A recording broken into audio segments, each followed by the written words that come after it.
అంశం ఏదైనా ప్రజా సమస్యలు ఎక్కడున్నా కథం తొక్కడమే తన పని అంటున్నారు కల్వకుంట్ల కవిత. వికారాబాద్ లో రైతుల పక్షాన నిరసనకు దిగిన ఆమెని పోలీసులు అరెస్ట్ చేయడంతో ఉద్రిక్తత పరిస్థితులు ఏర్పడ్డాయి.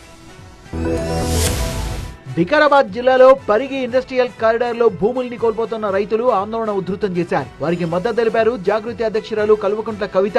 రైతుల పక్షాన పోరాటానికి దిగిన కవిత ఆర్డీఓ ఆఫీస్ ముందు ఆందోళన చేపట్టారు. అనంతరం వికారాబాద్ లోని ఎన్టీఆర్ చౌరస్తాలో భారీ నిరసన చేపట్టారు. రైతులతో కలిసి రాస్తారోకో నిర్వహించారు. దీంతో పట్టణంలోని ప్రధాన కూడలి స్తంభించిపోయింది. కవిత చేపట్టిన రాస్తారోకోకు రైతులు భారీ సంఖ్యలో తరలిరావడంతో పరిస్థితి ఉద్రిక్తంగా మారిపోయింది. కవిత నిలుచున్న వాహనాన్ని అక్కడి నుంచి బలవంతంగా తరలించారు పోలీసులు. ఆ సమయంలో రైతులు జాగృతి కార్యకర్తలు అడ్డుకోవడంతో హైటెన్షన్ వాతావరణం ఏర్పడింది. పోలీసులు రైతులకు మధ్య తోపులాట జరిగింది. దీంతో పోలీసులు లాఠీలకు పని చెప్పాల్సి వచ్చింది.